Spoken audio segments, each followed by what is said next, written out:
all across America and around the world.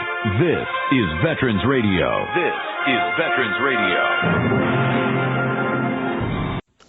Welcome to Veterans Radio. I am Jim Fausone. I'm the officer of the deck today. We've got some great programs for you. I think you'll find very interesting.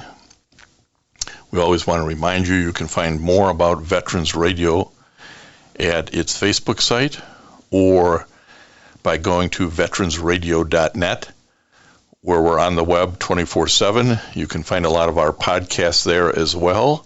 We post new ones every Tuesday, so you can get a new story, a new interview, something you didn't know before by going to veteransradio.net. And before we get started, we want to thank our sponsors. First up, we want to thank National Veteran Business Development Council, nvbdc.org. It was established to certify both service-disabled and veteran-owned businesses. You'll find out how they can help your business by going to nvbdc.org. We also want to thank Eisenhower Center. It's a brain injury recovery center. Learn more about eisenhowercenter.com. They're located in Michigan and in Florida. We want to thank Legal Help for Veterans. Legal Help for Veterans fights for veterans' disability rights all across the nation. You can reach them at 800-693-4800 or on the web at legalhelpforveterans.com. Contact us if you'd like to be a sponsor on Veterans Radio, and let's move on to our program. We want to welcome to Veterans Radio today Paul J. Ryan. Paul Ryan is a retired Navy Reserve captain. He's a resident of West Michigan over in Jensen, Michigan. Started life in Brooklyn, New York. Graduated with honors from the University of Notre Dame. Commissioned as an ensign and made his way all the way up to captain. So, Paul, welcome to Veterans Radio. Hi, Jim. Good to be with you. Well, you've served about 25 plus years in the Navy and Navy Reserve with all kinds of different assignments in peacetime, and you were a surface warfare officer. How did a nice boy from Brooklyn, New York, end up in the Navy? Well, interesting question there. I actually attended a military high school in Manhattan. It's a pretty unusual school at that time in that it was a day school, not a boarding school like a lot of military schools are. It was also parochial. It was Catholic.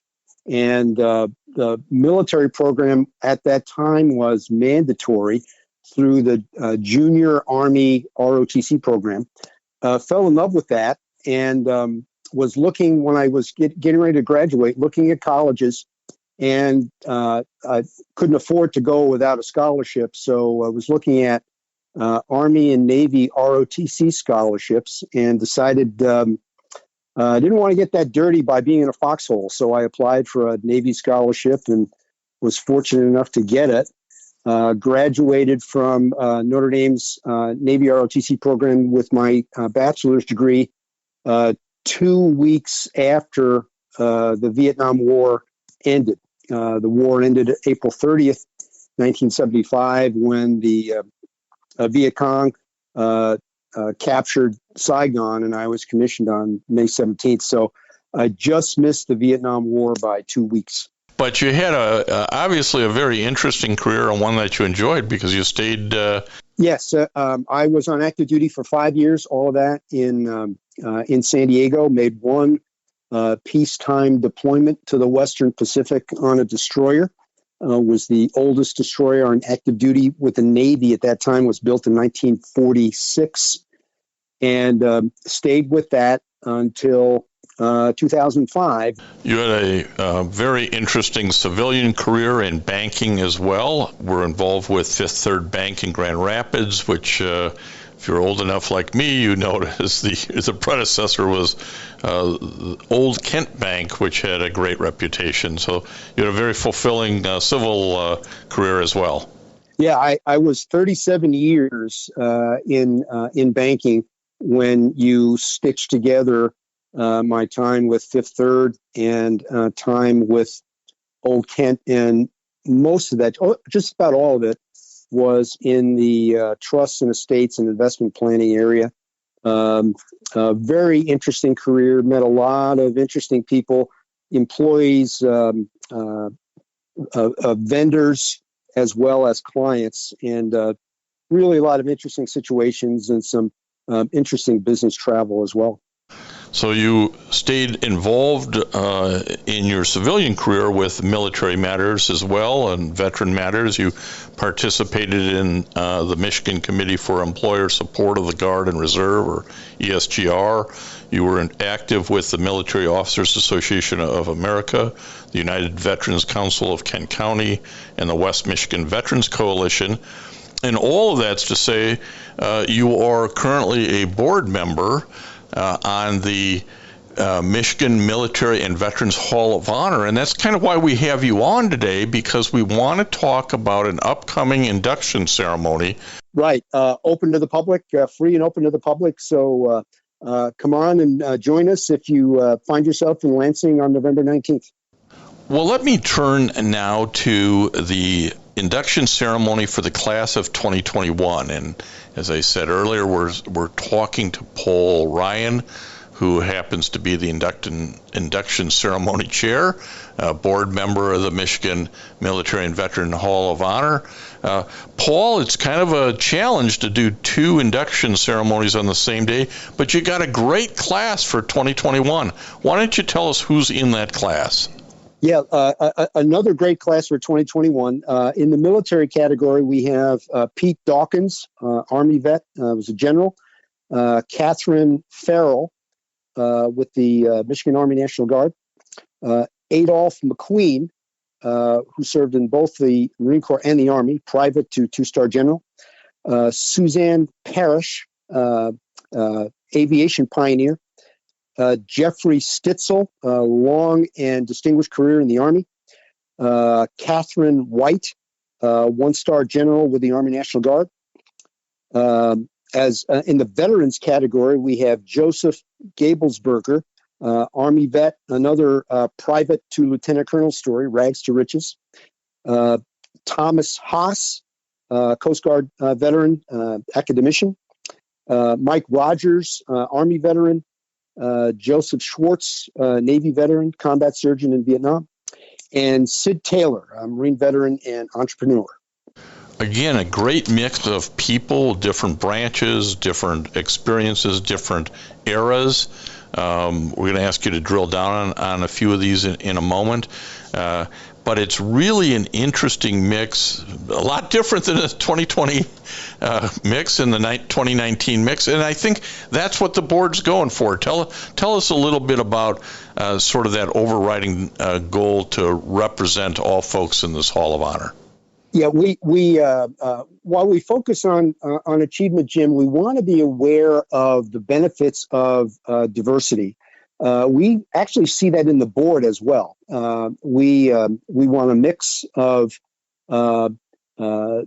officer, enlisted, branch diversity, demographic diversity, male, female, people of color. And I feel in my short experience with the Hall of Honor board that structure, that attention to the benefits of diversity that we see resident in our board carries through to the selection process. And I think that awareness of diversity has helped us in 2019 and 2021 to come up with some really interesting and impactful slates of inductees. And the 2021 list isn't really any different. It's another collection of some really outstanding people. Well, let me ask you to drill down a little bit on a few of these folks. I'm intrigued by the story of Catherine Farrell. Tell us about that. Yeah, Catherine Farrell from Lansing served in the U.S. Army and the Army National Guard from 1987 until earlier this year in March. She started out right at the bottom as a private, and attained the rank of command sergeant major, which is the highest level of responsibility that any enlisted person in the military in any branch can have. Catherine has had numerous assignments with military police units, public affairs units, and headquarters staff organizations. She's had multiple overseas deployments. Going back to 2001, she deployed in support of the stabilization force in Bosnia and Herzegovina. A few years later, in 2004, she deployed in support of the multinational force and observers mission. Your listeners may not know what that is, but the multinational force and observers mission is actually in the Sinai Peninsula, and it supervises the implementation of the security provisions of the peace treaty between Egypt and Israel. And this is a mission, this multinational force and observers is a mission that our own Michigan National Guard has supported for really decades, almost since the peace treaty was written 30-some years ago. Very, very interesting experience there. Catherine also deployed to Afghanistan with a military police unit, and also deployed to Guantanamo Bay in support of Operation Enduring Freedom, where our terrorist prison is. I've not spoken to Catherine directly about that, but I have spoken to other soldiers who have served there, and that's not easy duty. Well, she has a long list of military awards, which we're not going to have time to go through, but including the Bronze Star, which is quite something, and various overseas assignment ribbons. But she was the first woman on a couple of fronts. You mentioned she was the first woman to become a state command sergeant major. But she was also, I found this interesting, the first woman to attend the urbanized sniper school. Yeah, let's back up just a minute to the state command sergeant major. There are lots of sergeants major in the Army National Guard in Michigan and in all the states, but there's only one that attains the rank of command sergeant major for the entire state. That is the highest position that an enlisted person can have in the Michigan National Guard. And Catherine is the first woman in the history of the Guard to have that. But as you alluded to, Jim, she's had some other interesting firsts. The first woman to attend the what's called the Urbanized Sniper School, and was its honor graduate. That's a combat training that hasn't really been open to women for very long, and she was a barrier breaker there. And not only did she get in, she was at the top of the class. She was also the first woman to serve at Fort Bliss, Texas, on what's known as the Special Reaction Team, or SRT. This is like a SWAT team, specialized military police units that are trained to respond to any crisis situations that may occur at Army installations. These SRTs were established in Army posts in reaction to the Fort Hood shootings in 2009. You may remember that a lot of civilian police had to get called into that. Well, the Army realized that time is of the essence in a crisis situation like that, so they built their own SWAT teams, and Catherine was the first woman on Fort Bliss's SWAT team, which I think is incredible. Well, again, these people deserve to be in the Hall of Honor because they're an inspiration. They will be an inspiration to young women and others as they look at this and say, well, if she did it, maybe I can do it too. Let's go on to another one of those kind of, I'll use the term guys, who, when you hear his story, you just are amazed, and that's Jeffrey Stitzel. Tell us about his U.S. Army experiences. Yeah. Jeff Stitzel had a long and distinguished military career, Jim. Was born in Royal Oak in 1969, lives in Waterford now. He served in the active Army his whole career, 1987 through 2018. Another guy who rags to riches, started out as a buck private and attained the rank of command sergeant major, and he had command sergeant major assignments in a number of different units. Multiple combat deployments Jeff completed, one in Afghanistan, two in Iraq. He also completed an overseas deployment to what's called Operation United Assistance. This is a United States Africa Command mission begun in 2014 in response to the Ebola crisis in West Africa. This Africa Command provides direct support to the U.S. Embassy in Liberia and the U.S. Agency for International Development's efforts to provide, the confidence and support needed for the international community and the affected countries by Ebola to respond to the crisis and battle the virus. And one of Jeff's command sergeant major assignments, highest enlisted rank in that command, was there. Jeff holds a Bachelor of Science degree in criminal justice from the Missouri-based Park University and a Master of Science degree in public administration from Central Michigan. And, we talked earlier about Catherine Farrell's long list of awards. My gosh, I mean, this guy has almost everything. Distinguished Service Medal, which is the highest Army non-combat medal that's given. A number of others that are not quite that high, but still Legion of Merit, Defense Superior Service Medal, 3 Bronze Stars, 13 Army Commendation Medals. The Navy has an equivalent to that, and I never heard of anybody that had anywhere near that many. 13 Army Commendation Medals, including one for valor that he received for bravery during his deployment in Iraq in 2005. Jeff risked his own life several times to provide his soldiers, protect his soldiers and extract casualties to safety, also resupplying his company while under fire. Jim, I was never in combat, and I just don't know if I could do that kind of stuff. But I'm sure that when I get to speak with Jeff Stitzel at the ceremony, he'll tell me, well, I was just doing my job. It came instinctive.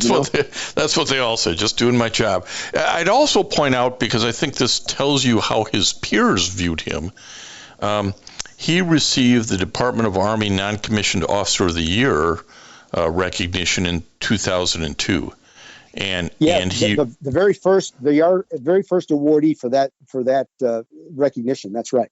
Tells you a lot about how his peers viewed him. And so, again, to both Catherine and Jeff, sort of living legends who are being inducted into the Hall of Honor, who will be providing great inspiration to those who attend and those who follow their story on the Michigan Military and Veterans Hall of Honor website, which is MI Military Vet Hall of Honor.org. We're talking to Paul Ryan, one of the board members and the chair of this year's induction ceremony. Paul, I'm kind of interested in, I always like to see my Coast Guard friends get some recognition, so I'm kind of interested in the story of Tom Haas from the Coast Guard who's being inducted, and we did have a Coast Guard member inducted in the original class of 2019, so tell us about Tom Haas. Yeah, we are serious on the board of the Hall of Honor about diversity across the branches, and inducting Tom Haas points that out. Tom Haas is being inducted in the veteran category for 2021. Long career in the Coast Guard, but also for his post-Coast Guard achievements in the field of academia. Tom graduated from the Coast Guard Academy with honors in 1973. Later on, he earned a master's degree in chemistry and environmental health sciences at U of M. He was in the Coast Guard for 23 years and became a recognized expert in hazardous material transportation. After a number of assignments around the Coast Guard, Tom eventually returned to the Coast Guard Academy to teach chemistry while earning an additional master's degree in human resources and yet another degree, a doctorate in chemistry.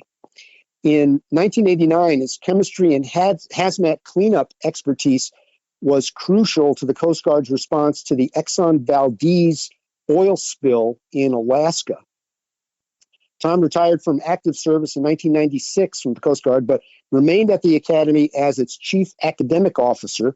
But then in 2003, he moved to the State University of New York at Cobleskill as its president. Then in 2006, Tom became president of Grand Valley State University here in Grand Rapids. Under his leadership at Grand Valley State, 30 new undergraduate and 16 new graduate programs were implemented.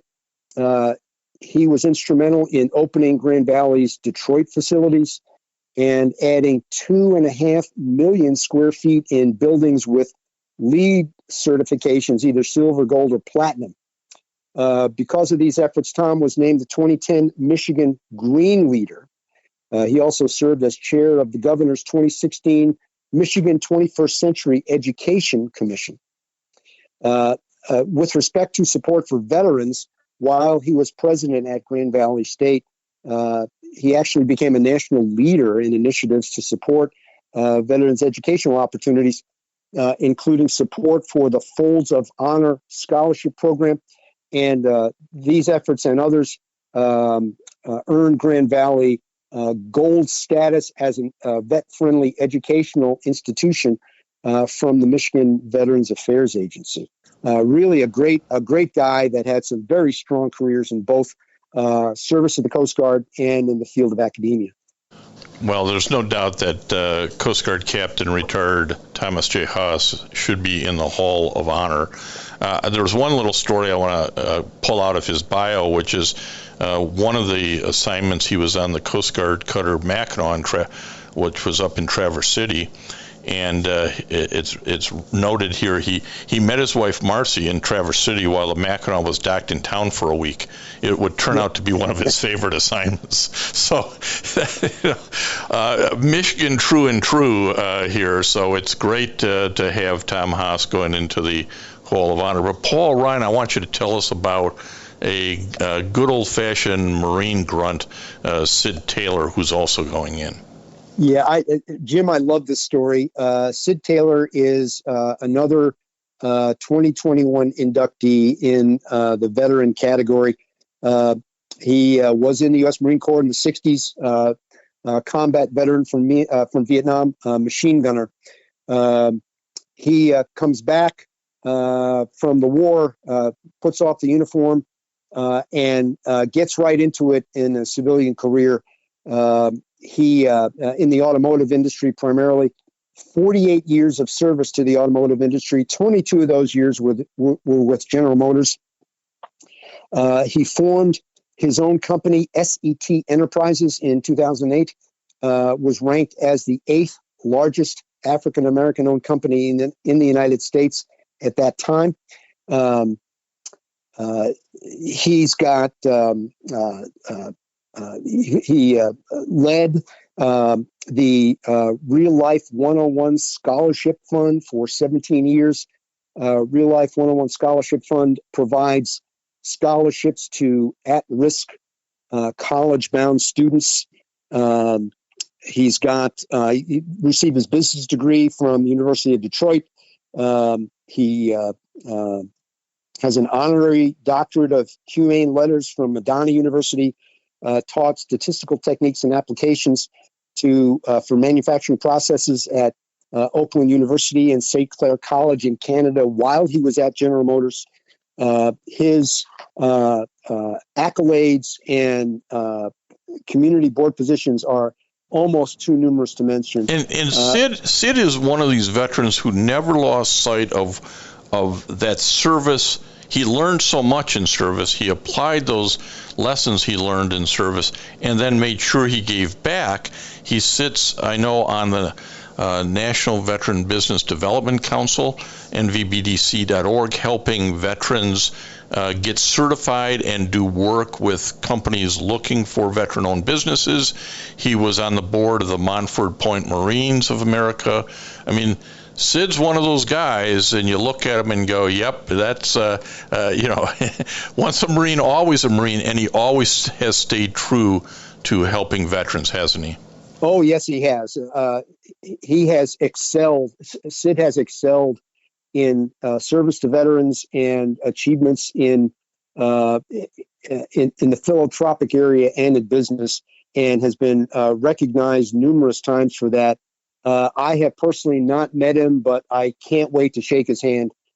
Just a great story. Someone who has been of immense benefit in so many areas in the state, and another really, really worthy candidate for induction into the Hall of Honor this year. Again, an inspirational story for those who will learn from our history. That's what the Hall of Honor is doing, is holding these men and women up through all the branches with all different types of experiences and saying, hey, we can learn from these men and women. And I think you're doing a great job, Paul Ryan and the board of the Michigan Military and Veterans Hall of Honor, in doing that. Would you remind our listeners, Paul, where this induction ceremony is going to be held and maybe where they can get some more information about it? Yes, it is will be held on Friday, November 19th at the Michigan History Center in Lansing. And the ceremony is expected to start at 12:30. Well, we want to encourage people to go to the website, which is mimilitaryvethallofonhonor.org, to follow along, read some more about the stories. You heard about all of these fantastic folks in the class of 2021. We were only able to drill down on a couple of them.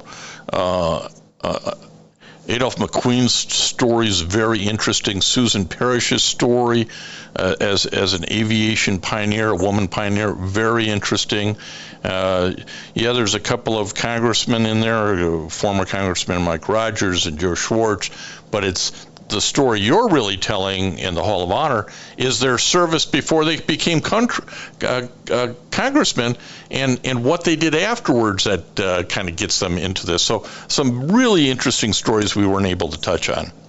Right. And as I went through with my fellow board members, the selection process for these inductees, I'm reacting as, oh, who knew? I had no idea. I had no idea they did this. And these are our fellow citizens, either still living or departed, that have achieved all this. It's astounding to learn it, and we hope to impart a lot of information to the public at the induction ceremony, as well as the website, as you alluded to, Jim. Their complete stories for all the inductees will be there. And if anybody wants to help support the mission of this 501c3 organization, the Michigan Military and Veterans Hall of Honor, you can go to that website. There's a way to become a sponsor for either this ceremony or future, and I'm sure the board would appreciate all the economic as well as public relations support for these activities, wouldn't they, Paul? Absolutely, yeah. We can use all the help we can get. We're in this together with the public. Help us to help the citizens of Michigan learn about these outstanding people. Captain Paul Ryan, we appreciate the time that you gave us today to talk about the Michigan Military and Veteran Hall of Honor, these upcoming induction classes, and we look forward to hearing more about this as the word spreads about the great work that you and your board are doing. Thank you, Jim. Appreciate the opportunity, and it was really great being with you. And I want to thank everybody for listening to Veterans Radio today. I am Jim Fausone. It's been a pleasure to be your host. I'm a veterans disability lawyer at Legal Help for Veterans, and you can reach us at 800-693-4800 or legalhelpforveterans.com on the web. You can follow Veterans Radio on Facebook and listen to its podcasts and internet radio shows by going to veteransradio.net. And until next time, you are dismissed. If you have a VA claim denied by the Board of Veterans' Appeals, contact Legal Help for Veterans at 1-800-693-4800. They're experts in handling cases before the U.S. Court of Appeals for Veterans Claims. Their number again, 1-800-693-4800. We again want to thank our National sponsors, the National Veterans Business Development Council, nvbdc.org, Eisenhower Center, VA Ann Arbor Health Care System, the Vietnam Veterans of America Charles S. Kettles Chapter, Ann Arbor, Michigan, VFW Graf O'Hara Post 423 in Ann Arbor, and the American Legion Press Corn Post 46, also in Ann Arbor.